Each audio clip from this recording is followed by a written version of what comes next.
पूरी कथा जानने के लिए इस कथा का पार्ट 1 अवश्य देखें।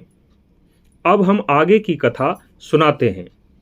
जब कामासक्त रावण उस सुंदर ऋषि कन्या को अर्थहीन उपदेश देने लगा और अपने आप को भगवान विष्णु से भी अधिक पराक्रमी और शक्तिशाली समझने लगा, तब देववती ने शीघ्र ही रावण को उत्तर दिया, हे राक्षस राज, तुम अपने ऊपर इतना अभिमान मत करो। श्री नारायण तीनों लोकों के स्वामी हैं। सारा संसार उनके चरणों में मस्तक झुकाता है। तुम्हारे सिवा मैंने कोई दूसरा पुरुष नहीं देखा है जो बुद्धिमान होते हुए भी मूर्खों जैसी बात करे। देववती के ऐसा कहने पर भी रावण अपने आप को रोक नहीं पाया और अपने पुष्पक विमान से उतरकर उस कन्या के बिल्कुल निकट पहुंचकर उसके बालों को पकड़ लिया। उस समय उसने अपनी बुद्धि का बिल्कुल भी प्रयोग नहीं किया। रावण के ऐसे व्यवहार से देववती को बड़ा क्रोध हुआ।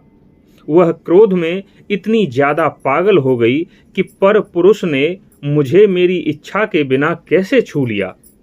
उस कन्या ने अपनी तपस्या के बल पर तलवार प्रकट करते हुए अपने केशों को अपने मस्तक से अलग कर दिया। उस समय क्रोध के कारण उसका मुख अग्नि की ज्वाला के समान प्रतीत हो रहा था। वह क्रोध भरे शब्दों में रावण से बोली, हे नीच राक्षस, तूने मेरा अपमान किया है। अब मैं इस जीवन को सुरक्षित नहीं रख सकती, इसलिए तेरे सामने अभी इसी समय मैं अपने शरीर का त्याग करती हूं। ऐसा कहते हुए उसने अपने तपोबल से अग्नि प्रकट कर ली और उसी अग्नि में प्रवेश करते हुए नष्ट हो गई। लेकिन अग्नि में प्रवेश करने से पहले उस कन्या ने रावण से कहा, हे दुष्ट पापी राक्षस, मैं तेरे वध के लिए फिर से जन्म लूंगी। यदि मैं तुझे इस जन्म में शाप दूं तो मेरी तपस्या नष्ट हो जाएगी। हे विधाता, यदि मैंने इस जन्म में कुछ भी सत्कर्म, दान, पुण्य और तप आदि किया हो तो मुझे अगले जन्म में किसी धर्मात्मा पिता की पुत्री बनाना। ऐसा कहकर वह कन्या प्रज्वलित अग्नि में समा गई। रावण बड़ा उदास होकर लंका लौट आया। कुछ काल बीत जाने के बाद वही कन्या एक कमल से प्रकट हुई। वह कमल के पुष्प के समान ही सुंदर थी। देवयोगवश वहीं उसी स्थान से होते हुए रावण कहीं जा रहा था। उसकी दृष्टि उस कमल के समान सुंदर कन्या पर पड़ी। उसने उसे उठा लिया और लंका में ले आया। लंका में आकर उसने वह कन्या अपने मंत्री को दिखाई। रावण का मंत्री बहुत विद्वान था। उसने उस कन्या के हाथ व पैरों की रेखाओं को देखा।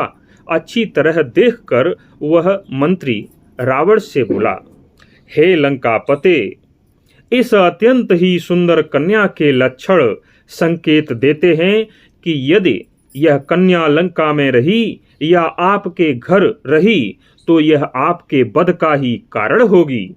इस कन्या को यदि लंका में रखा तो यह लंका का समूल नाश करवा के ही छोड़ेगी। इसलिए इस कन्या को लंका से बाहर फेंक दो।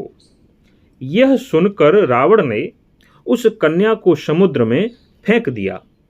उसके बाद वही कन्या दैव योग से किसी भी तरह इतनी दूर जाकर राजा जनक के यज्ञ मंडप के मध्यवर्ती भाग में जा पहुंची। वहां राजा जनक के हल के अग्रभाग से उस भूभाग के जोते जाने पर वह कन्या फिर से प्रकट हो गई।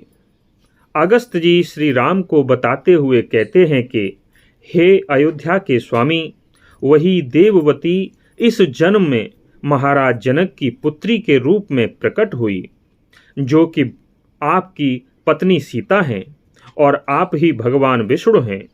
पूर्व जन्म में ऋषि कन्या देववती के कठोर तप के कारण ही इस जन्म में सीता जी का आपके साथ विवाह हुआ है, क्योंकि ब्रह्मा जी ने रावण को चिरंजीवी होने का वरदान दिया था।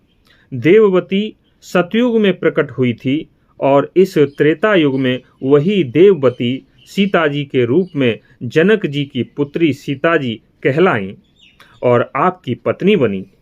हे श्री राम, सीता जी के लंका पहुंचते ही रावण का पतन होना प्रारंभ हो गया था। सीता जी ने लंका तभी छोड़ी थी का सारा कुल नष्ट हो गया था। धन्यवाद।